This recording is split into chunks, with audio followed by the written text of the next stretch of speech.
Si mes calculs sont exacts, lorsque ce petit bolide atteindra 88 miles à l'heure, attends-toi à voir quelque chose qui décoiffe. À l'heure du goûter, on écoute le Magal West sur Westrack Radio. Interview, rubrique, micro-trottoir et musique sur Westrack. Nom de Zeus! Bonjour, il est 17h passé sur Westrack Radio, bienvenue dans votre Magal West, premier Magal West de cette nouvelle année 2024. Je vous souhaite donc à toutes et à toutes mes meilleurs vœux, c'est Lucie au micro. On entame donc une nouvelle saison de votre émission quotidienne. On reprendra notre rythme habituel cette semaine. Le lundi, on partira au fourneau en compagnie de notre chef Michel. Le mardi et le jeudi, nous accueillerons des invités dans le studio. Associations, structures havraise, habitants. Bref, Westrack reste le haut-parleur des Havrais et des Havraises. Et puis le mercredi, une petite touche de cinéma dans votre Magal West avec du cinéma, des séries qui viendront s'ajouter à notre émission. Le vendredi, enfin, je me rends dans les quartiers pour donner la parole aux habitants et aux structures qui font vivre les quartiers du Havre. Donc restez à l'écoute. Tous les jours, il y a des choses différentes pour votre émission quotidienne de 17h à 18h.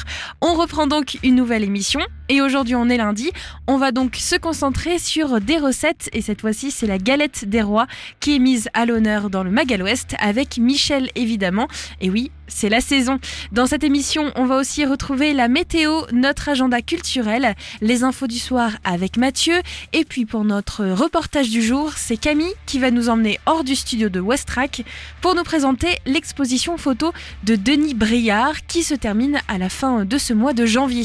Pour commencer cette émission, quel temps va-t-il faire ce soir et demain? Réponse tout de suite dans ce Magal West du lundi 15 janvier 2024.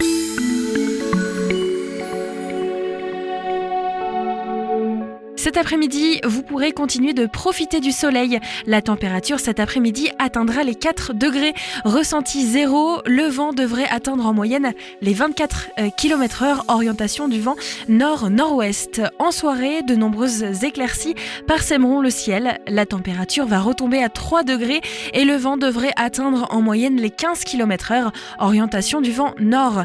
Pour rappel, cette semaine, nous sommes en alerte neige et verglas niveau 2. Attention donc dans vos déplacements. Aujourd'hui, le soleil va se coucher à 17h28. On va donc gagner 1 minute de soleil. Demain, mardi, le soleil se lèvera à 8h05 et se couchera à 17h29. On va donc gagner 2 minutes de soleil. Demain matin, dans l'agglomération, il y aura un peu de soleil. La température sera de 1 degré avec un ressenti qui pourrait être très frais, moins 2 degrés. La force du vent, elle, sera assez faible, entre 5 et 10 km/h, direction sud-sud-ouest. L'humidité relative de l'air demain sera de 70%.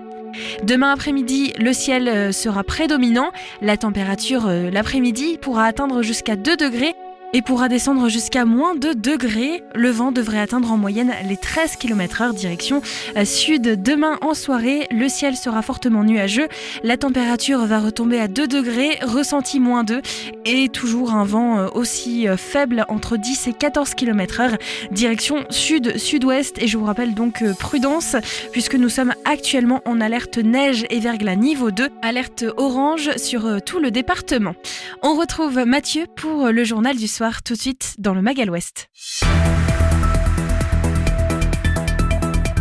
Bonjour à toutes et à tous, les actualités locales de ce lundi 15 janvier. La Haute Autorité de Santé est attendue cette semaine au groupe hospitalier du Havre afin de juger la qualité des soins et certifier l'établissement. Une certification qui est une procédure d'évaluation externe des établissements de santé publics et privés effectuée tous les 4 ans par des professionnels mandatés. Ces derniers évalueront la qualité de prise en charge des patients au sein de l'établissement. La certification aura lieu au groupe hospitalier havrais toute cette semaine à partir d'aujourd'hui jusqu'à vendredi. Un préavis de grève a été déposé par le syndicat Sud Santé pour cette semaine. Les agents des services visités sont invités à se mettre en grève sur le créneau de passage des experts visiteurs. L'objectif est de dénoncer les conditions de travail, indique le syndicat, regrettant la pression mise sur les agents à qui on demande de faire comme si tout allait bien et d'énumérer tous les points qui les inquiètent. Les problèmes d'organisation, de planning, le sous-effectif des brancardiers, mais aussi la fermeture potentielle de la centrale de prélèvement de Flaubert et le mal-être des personnels en général.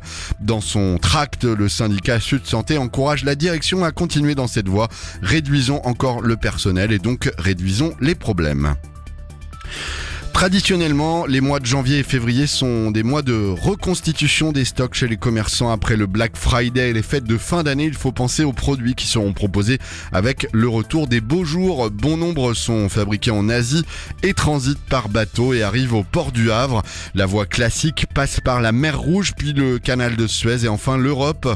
Un quart du trafic marchand mondial emprunte cette route, mais depuis le déclenchement de la guerre entre Israël et le Hamas, le 7 octobre dernier, les choses ont singulièrement changé.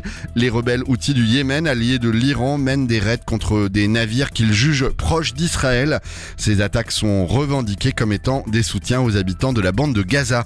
C'est donc une menace bien concrète qui plane sur les navires habitués de cette zone.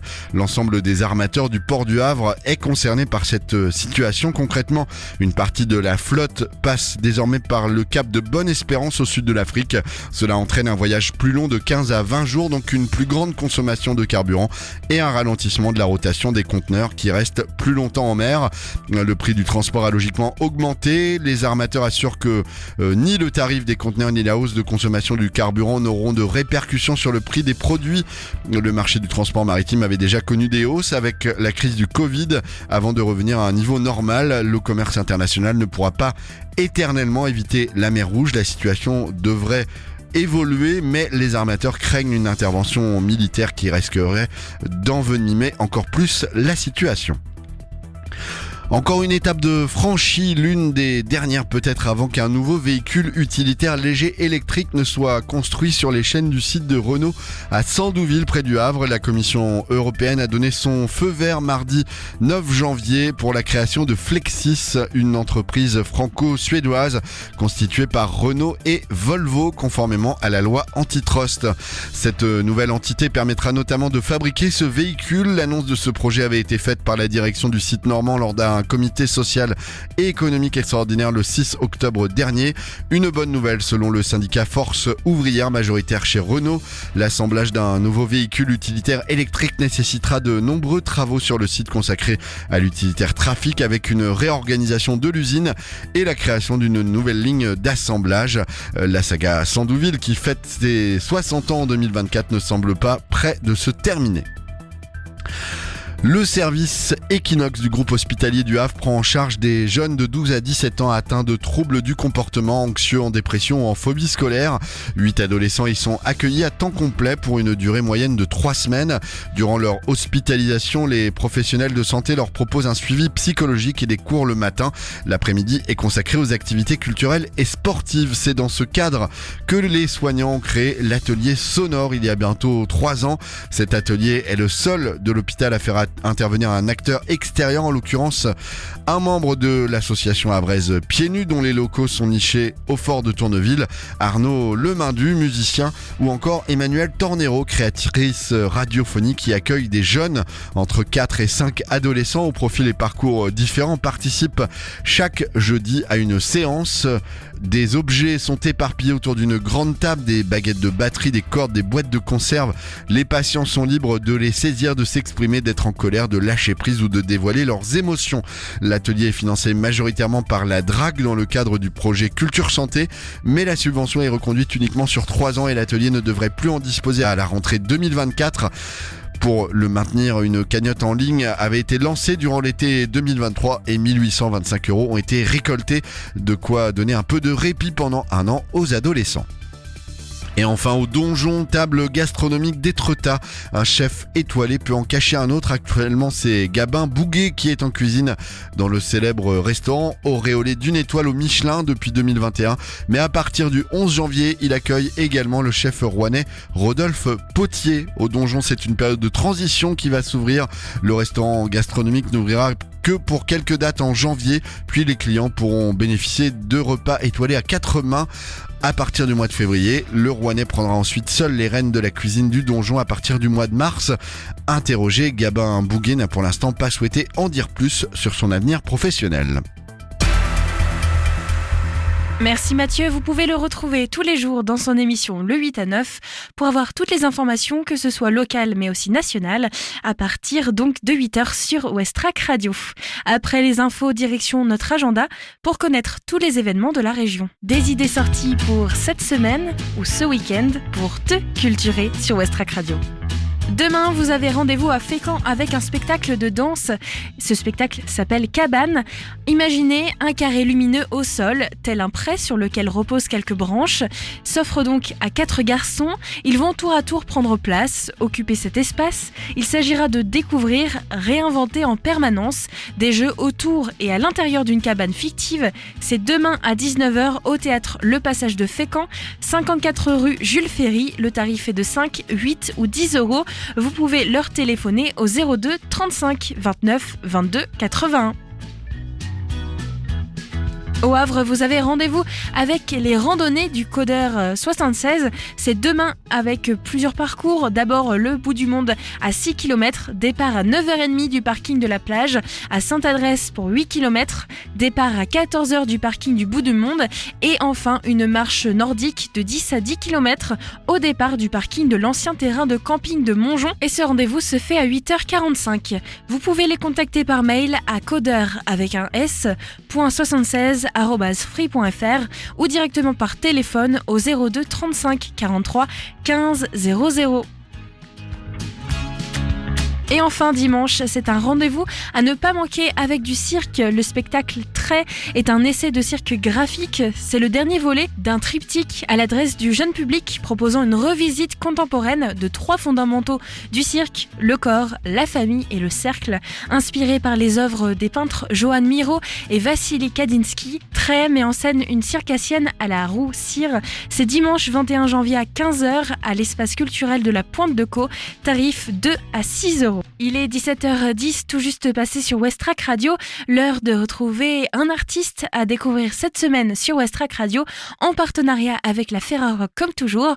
On reprend notre cheminement habituel de découverte d'artistes mis en valeur par la Ferrarock, la Fédération des radios associatives et musicales en France et aussi à l'étranger. La Ferrarock met chaque jour en valeur des artistes et on va découvrir aujourd'hui Extra et son nouvel album. Westrack et la Fédération des radios associatives musiques actuelles, la Ferrarock, vous partagent la découverte musicale du jour.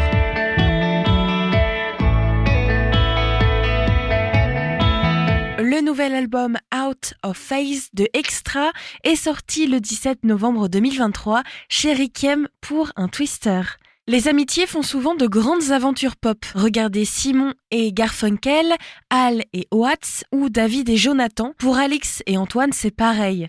Vous connaissez peut-être Alix depuis 2013 sous le nom de Melody Says, accompagnée à l'époque de sa guitare folk, naviguant entre Paris et Londres. C'est sous cet alias qu'elle a partagé de nombreuses scènes avec Pete Doherty, pour lequel elle a également pu collaborer en tant qu'auteur. Vous l'avez également peut-être aperçu aux côtés de Jumo dans le projet Hier Soir en tant que guitariste pour Léviathan Free avec Antoine, batteur d'Extra, ou plus récemment aux côtés de Leslie Medina sur scène. Mais pour Extra, c'est en 2019 que le projet démarre véritablement. Après 5 années d'amitié entre 2 bières et des bas-philo de canapé, Antoine et Alix décident de fusionner le songwriting de l'une à la science du rythme de l'autre afin de créer Extra. Pour accomplir leur mission, ils recrutent Pedro à la basse et Thomas à la guitare pour rétro-propulser les chansons les plus classes de l'indie game.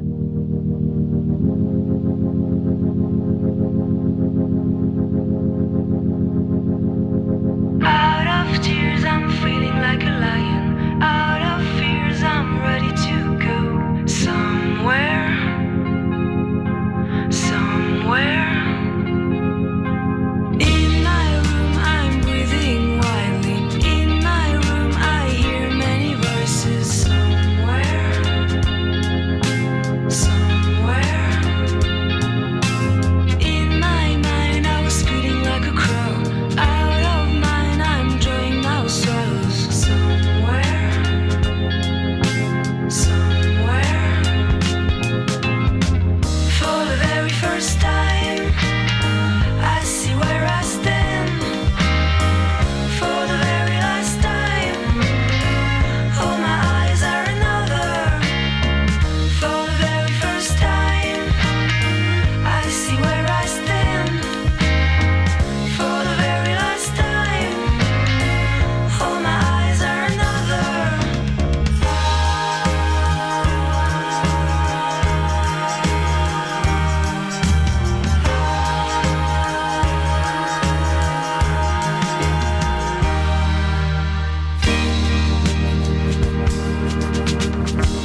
Ce sont 10 squelettes enregistrés en live, puis étoffés du quatuor à cordes, des chœurs, piano, harpe, Juno 60 et percussions en tout genre. On oscille ici entre le salé, le sucré, la pop, le psyché, le rock alternatif. 2 invités viennent apporter leur sensibilité musicale sur Out of Phase. Loïc Fleury, qui est chanteur d'Isaac Delusion, pour la reprise du titre Quand la ville dort de Niagara, et Naomi Grain à la harpe sur le magnifique titre original Jay.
Just forgot how it felt.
Avec ses titres mixés principalement en analogique par Hugo Zeytoun, assisté d'Alix, Out of Phase, l'album fait le parti pris d'un son organique et vivant qui laisse s'exprimer parfois l'erreur et ressemble à Extra.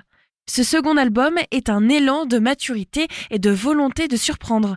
La voix d'Alix s'adresse à l'auteur avec émotion, entre doute et prise de confiance, conscience. Elle nous dévoile son passé, son présent, ses amours et ses amitiés. C'est grâce à l'écriture qu'elle extériorise son hypersensibilité et arrive enfin à se sentir somewhere, c'est-à-dire en français quelque part.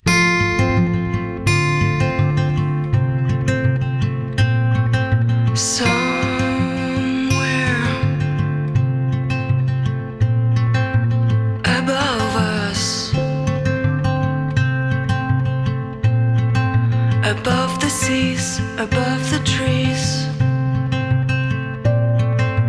there's a shining bright light,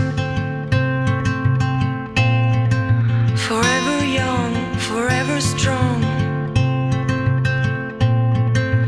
In the sun, mother, in the sun,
Out of Phase, c'est le second album de Extra. Vous pouvez le retrouver sur toutes les plateformes d'écoute ou directement en physique. Et comme toujours, vous vous rendez sur le site de la ferrarock.org pour avoir plus d'informations sur ce partenariat.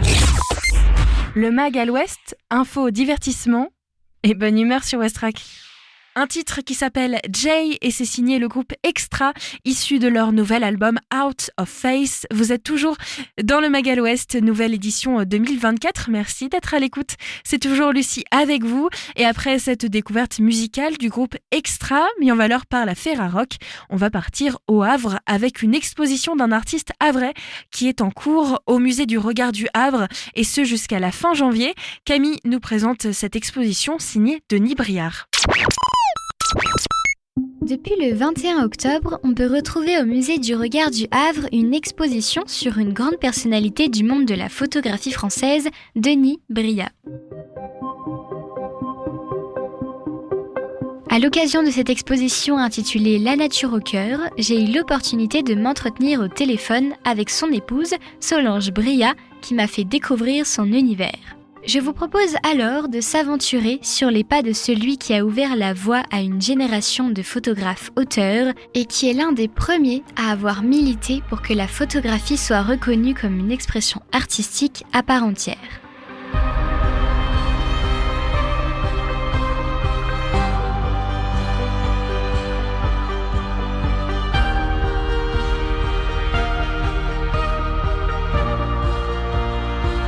Est-ce que vous pouvez vous présenter et présenter du coup votre mari Denis Briard dans les grandes lignes, s'il vous plaît? Je suis sa femme depuis un certain nombre d'années et maintenant son agent, car depuis environ 10 ans, il s'occupe plus de son travail. Voilà, il cherche plus les expos. Alors il vend des photos, il est content, mais c'est tout. Voilà, il a 95 ans. Il a commencé à travailler très jeune en photographie dans les années 48-49.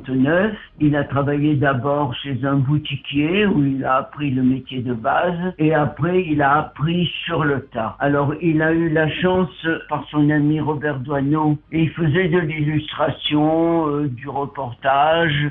Il travaillait pour Rafo, la grande agence de l'époque. Il a habité à Biot pendant 2-3 ans. Il a travaillé là, il a fait du portrait. Et puis après, il est rentré sur Paris. Il a eu l'occasion de faire un voyage en Inde, un peu poussé par un ami, en 1955.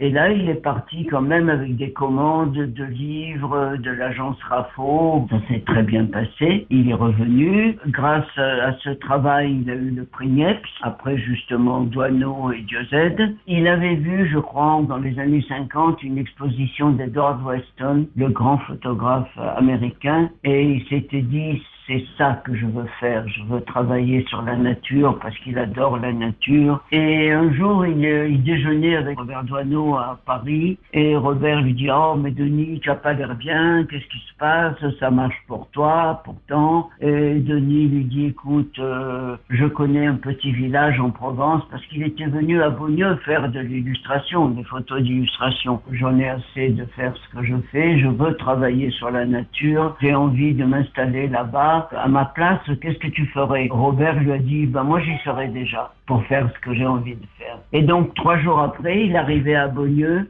d'abord chez un copain, puis après il avait trouvé un petit cabanon sans eau ni électricité. Alors pour un photographe, c'est un peu gênant, mais il a commencé à faire le travail qu'il voulait faire.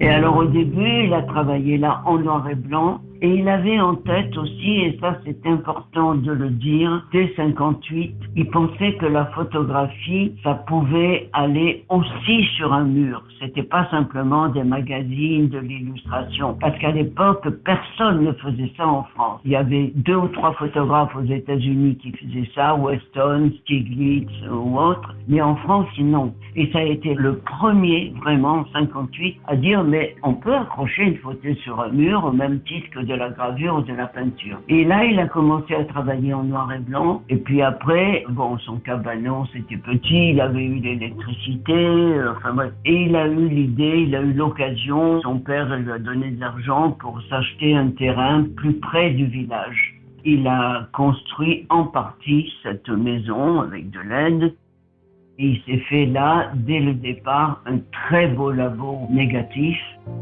À partir de là, il s'est dit, mais je voudrais aborder la couleur, mais pas Kodak, ils ont une échelle de couleur qui me convient pas. Et c'est son ami Jean-Pierre Sudre, avec qui il était très très ami, qui lui a dit, mais tu devrais essayer les procédés anciens, les virages métalliques, les sulfurations. Là, on va à la couleur qu'on veut, qui n'est pas forcément la couleur de ce qu'on représente, mais peu importe. Et donc, il a commencé à travailler là-dessus, au moins à faire des essais pendant 1 an. Et à partir de 68, il a le travail pour lequel il est connu maintenant, des tirages sur la nature diverses, des paysages, des arbres, des fleurs, des oignons, voilà.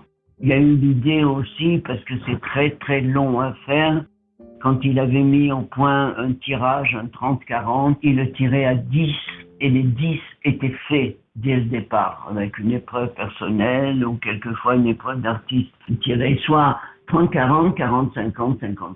Il a eu toujours une très grande rigueur dans son travail. Et après, les expositions ont commencé, une très importante au MoMA à New York avec Sudre et Cordier, après les Arts Déco, enfin bref, et depuis ça n'a pas arrêté. Pourquoi il s'intéresse autant à la nature dans son travail ? Il n'est bien que là. Il n'était bien que dans la nature à Paris, il s'ennuyait, il est né à Paris, mais il supportait plus Paris. Et il voulait révéler la beauté, la complexité et donner aux gens un plaisir qui, peut-être les gens, quand ils voient une photo de Denis, pensent à autre chose, mais c'est ça son problème. C'est une passion pour la nature. Puis se revenir à l'essentiel. Voilà, parce que par exemple, en Inde, il avait fait énormément de photos et on a une exposition qui est prête, qu'on propose, qui en fait sont des photos qu'il a fait en dehors des commandes. Il y a beaucoup de portraits superbes, quelques paysages, voilà. Mais à Beaulieu, alors il a fait quelques portraits encore, hein. Quand il a vécu à Biot, il a fait des portraits, parce qu'il a vécu 2 ou 3 ans à Biot dans les années 52, 53 à peu près. Il a fait des portraits de Germaine Richier, Picasso, Fernand Léger, et puis après ici il a fait encore quelques portraits, mais c'est pas pour ça qu'il est le plus connu. Et donc ceux qui montent au Havre, on a bâti il y a à peu près 10 ans une très grande exposition rétrospective qui va de 58 à 2012-13. C'est l'année où il s'est arrêté de travailler et qui fait tout le parcours de Denis.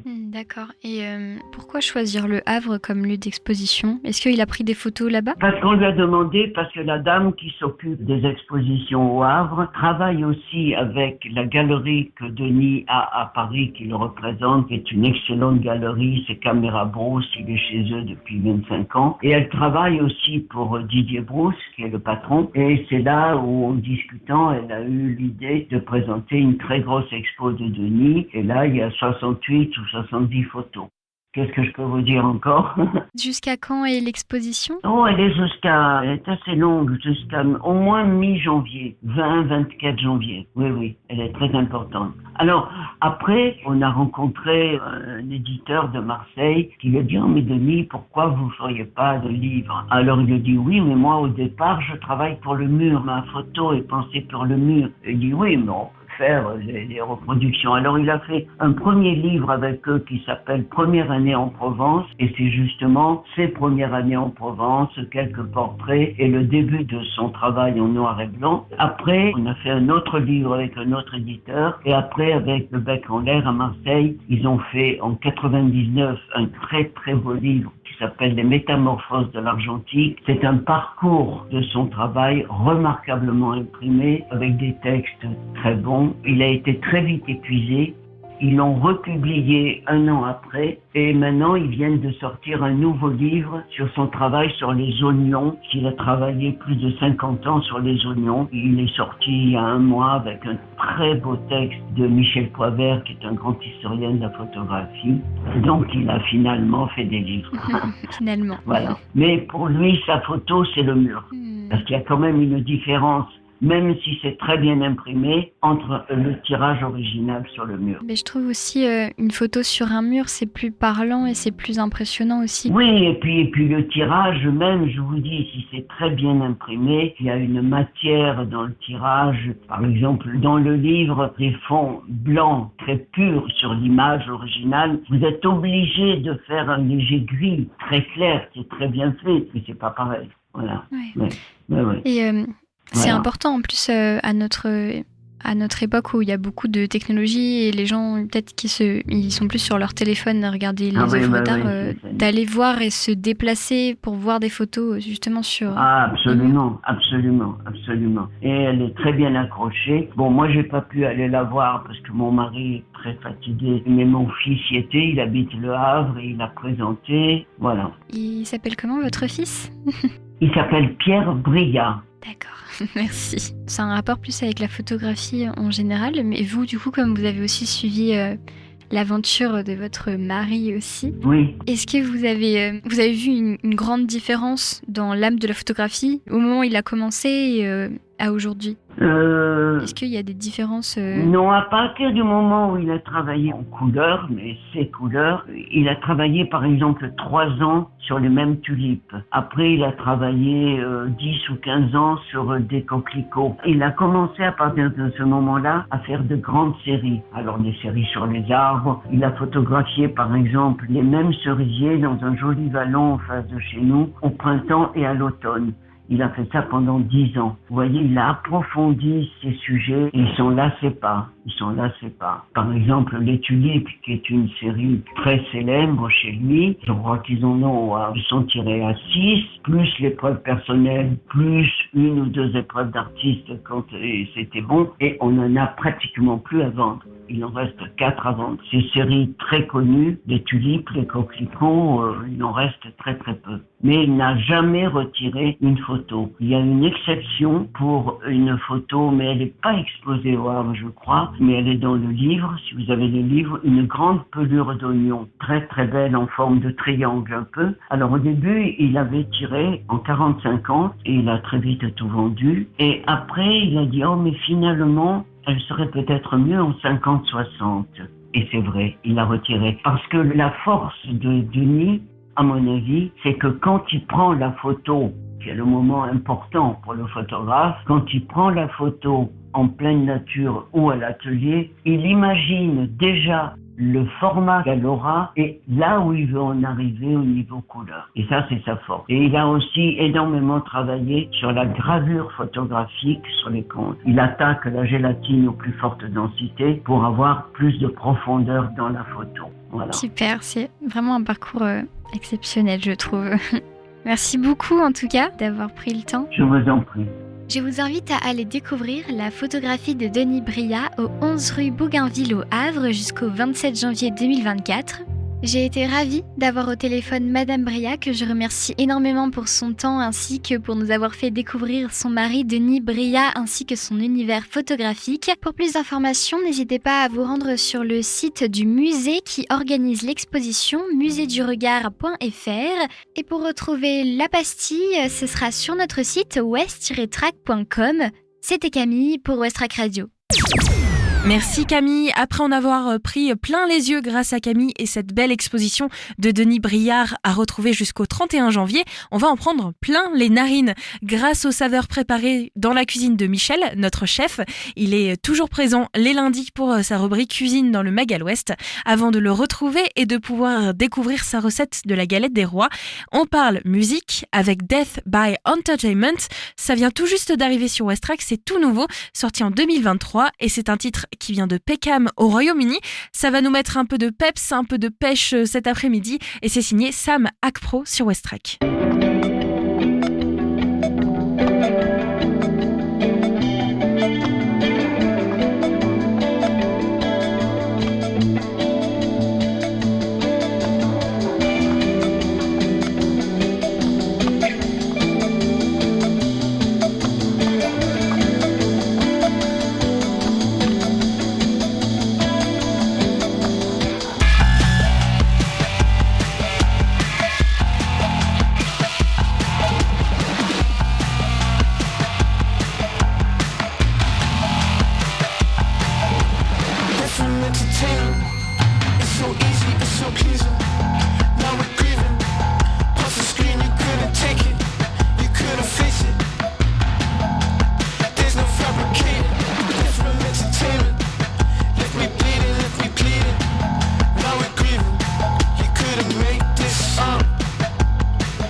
shake me up.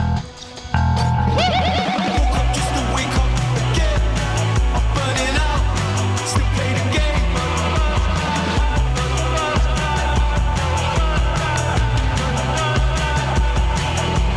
Woke up just to wake up again. I'm burning out, still play the game. Still play the game.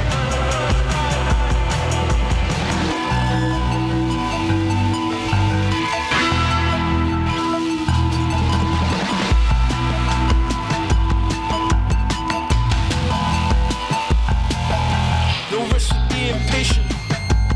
Easily destroyed, easily employed. How were you built in the first place? No rest for the complaining. Easily destroyed, easy to exploit. My health gone to shit, down the drain. It starts to sing. Okay, to decay. Even just a little bit. Even just a little bit, yeah. Even just a little bit.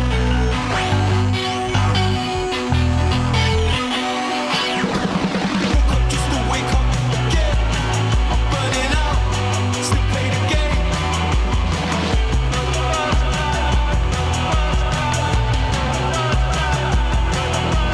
Woke up just to wake up again.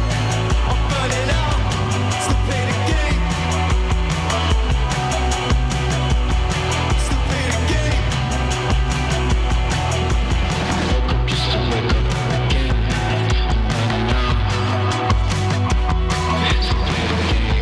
Woke up just to wake up again. I'm burning out, still play the game.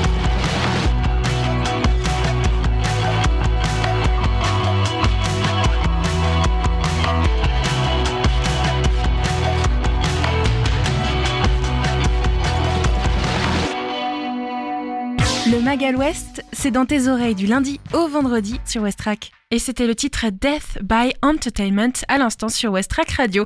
Vous êtes toujours à l'écoute du Magal West et qui dit reprise pour la nouvelle année dit aussi le retour de notre rubrique cuisine avec Michel.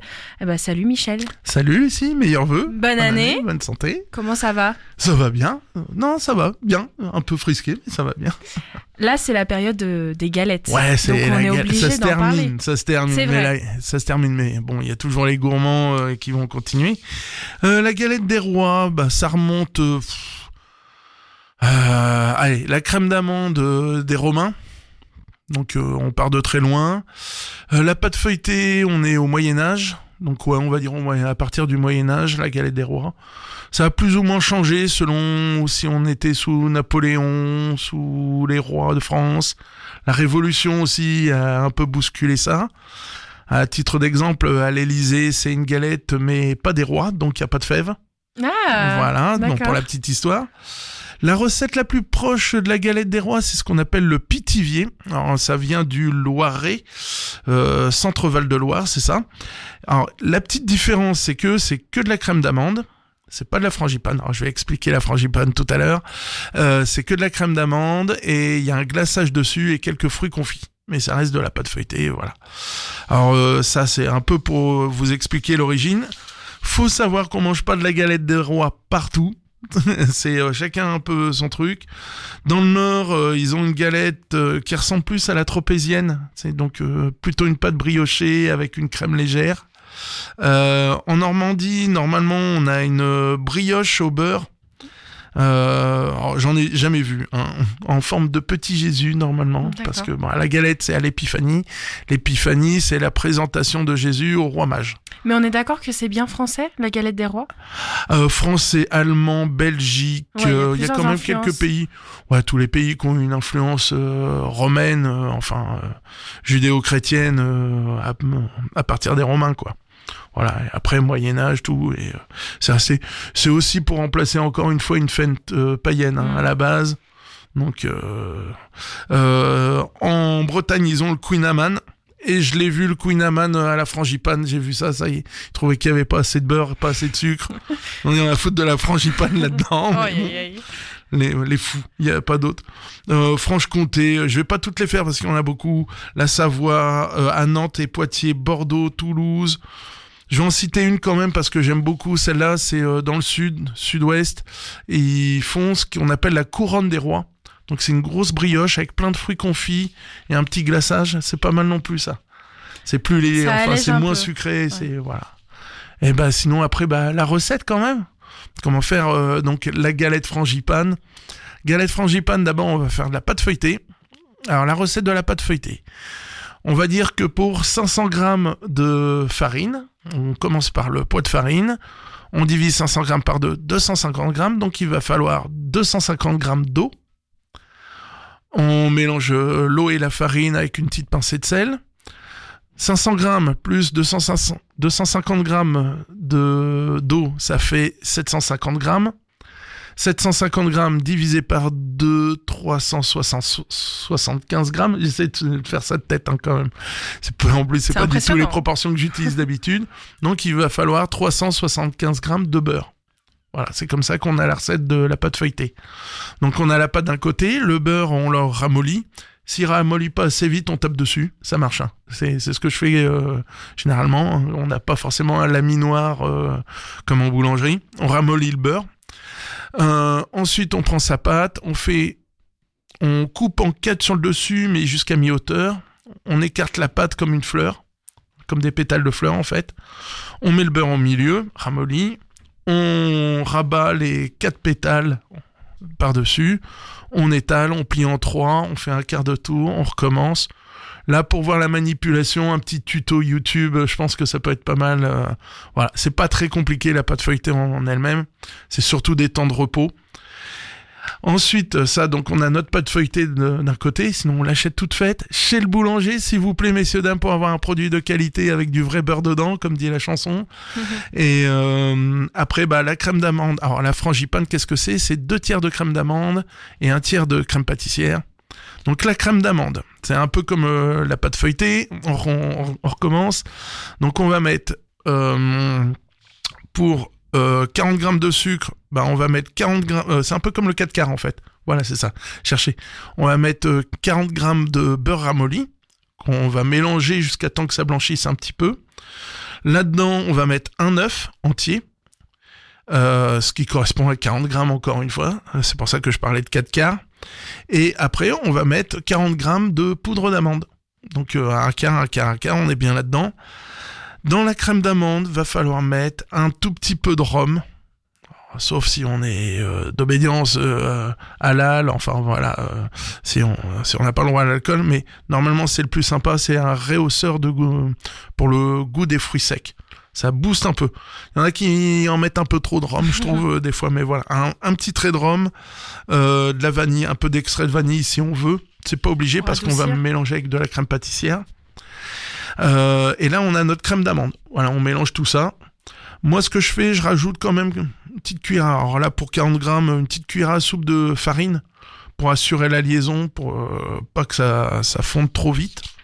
Donc, il vous reste à faire de la crème pâtissière. Donc, on va partir sur 25 centilitres de lait. Moi, je le fais chauffer d'un côté avec mon bâton de vanille pour avoir tout de suite la vanille dans le lait, quitte à le laisser refroidir après, c'est pas bien grave. Et ensuite, je vais mélanger donc 80 grammes de sucre avec 2 jaunes d'œufs. On va blanchir pour que ça fasse vraiment une sorte de mousse. On va mélanger à fond. Là-dedans, on va rajouter la farine. Alors, la farine, il vous en faut, pouf, je cherche ma carotte, 25 grammes. 25 grammes de farine. On mélange bien encore une fois. Et ensuite, on rajoute son lait, on remélange, on remet tout dans la casserole. Et là, on cuit. Et attention à la cuisson, on reste à côté avec une spatule et on mélange. On racle bien les bords pour pas que ça brûle sur les bords. Une fois qu'on a la texture, que c'est assez épais, on met ça dans un bol pour que ça refroidisse. On met un petit peu de beurre dessus pendant que c'est chaud. On fait fondre un petit peu de beurre. C'est pour éviter que la crème pâtissière fasse une croûte. Comme ça fera pas des grumeaux qui vont se mélanger. Et ensuite, on mélange donc 2 tiers de crème d'amande avec 1 tiers de crème pâtissière. Et là, on a notre frangipane. On étale, on prend la moitié de notre pâte feuilletée, on fait un beau cercle, un grand cercle. Alors moi, j'utilise des assiettes. Une grande assiette et une plus petite, légèrement plus petite. Donc la plus petite en dessous, et la plus grande, c'est celle qui va couvrir. D'accord. La plus petite dessous, on met de la crème, on laisse une grande marge tout autour. Faut au moins 2-3 cm de marge tout autour, quelle que soit la taille de votre galette. C'est pour faire le collage. Ensuite, on met sa crème pâtissière au milieu. On n'oublie pas la fève. Alors, on n'a pas de fève, un haricot sec. Le nom vient de là. Et ensuite, on va recouvrir de l'eau de pâte feuilletée, mais juste avant, on va faire le collage. Et le collage, c'est simplement de l'eau. On va prendre avec un pinceau, on va mettre de l'eau donc juste sur cette marge tout autour. On amène bien notre pâte feuilletée par-dessus. On appuie légèrement avec les doigts, alors pas trop non plus. C'est là où c'est compliqué. Soit on appuie pas assez et la galette va fuir, ou alors on appuie trop et elle va pas lever. Donc faut trouver le bon compromis, mais il faut surtout faire bien tout le tour. Ensuite, on prend un jaune d'œuf avec un petit peu d'eau, moi c'est ce que je fais. On mélange avec une fourchette, on bat le jaune, Avec le pinceau, on va faire ce qu'on appelle la dorure, qu'on va poser dessus. Avec la lame d'un couteau, mais le dos du couteau, on va faire 2 beaux dessins dessus. Généralement, on fait une belle rosace sur le dessus pour représenter la couronne, avec les petites dents tout autour. Alors ça, on peut le faire avec une fourchette, les dents d'une fourchette. Une fois qu'on a fait ça, on enfourne.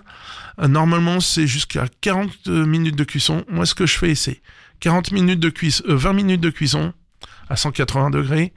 Je la sors, je saupoudre légèrement du sucre sur le dessus, comme ça va la caraméliser, et je la remets 20 à 25 minutes encore au four.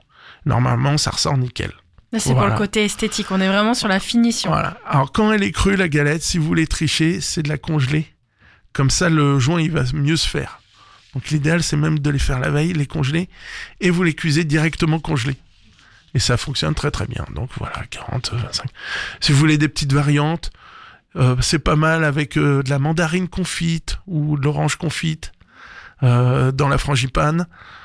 Si on a la gueule sucrée, de la nougatine concassée. On fait un caramel, noisette et amande concassée mélangée. Temps pour temps, 100 grammes de sucre, 100 grammes d'amande, 100 grammes de noisette. On fait un caramel brun, on mélange le tout, ça fait une nougatine.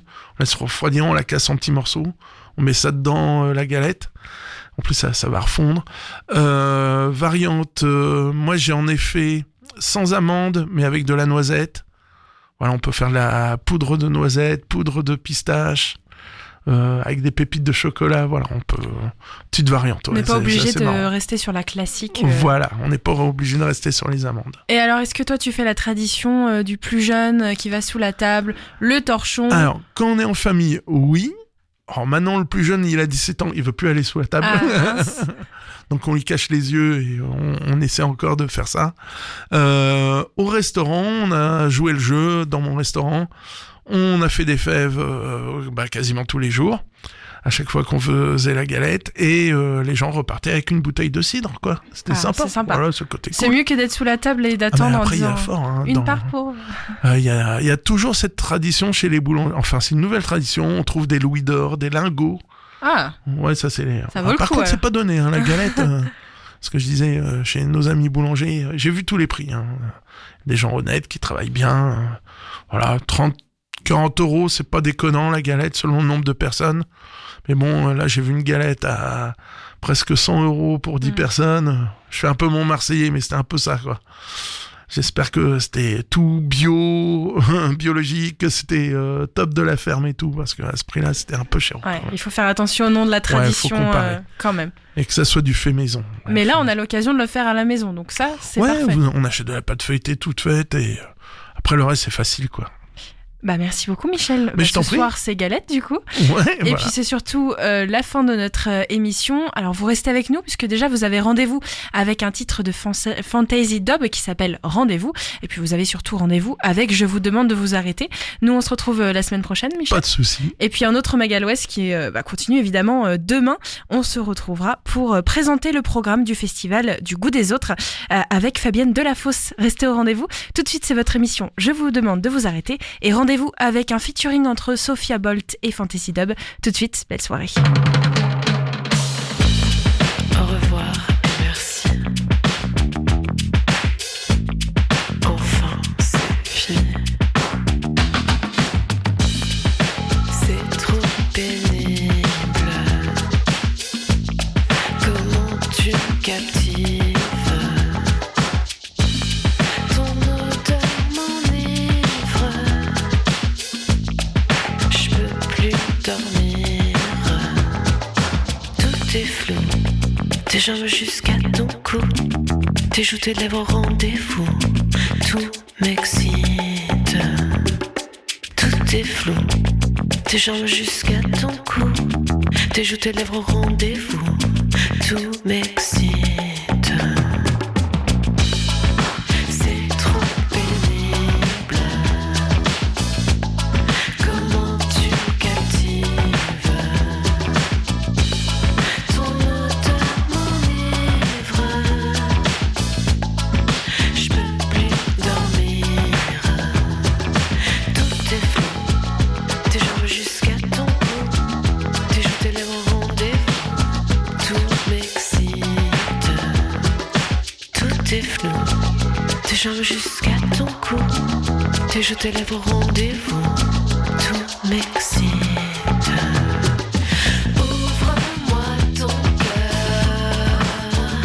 Fais-moi confiance, n'aie pas peur. Je vais te faire ton bonheur. C'est parti, mon coucou.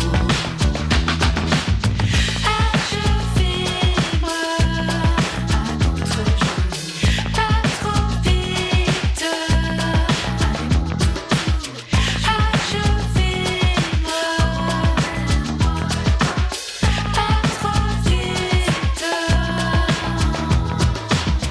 Ah, je vibre pas trop vite. Ah, je vibre pas trop vite. Ah, je vibre pas trop vite. Viens de ta mère. Souviens-toi de ce monde. Freedom par le soleil. Been waiting for so long.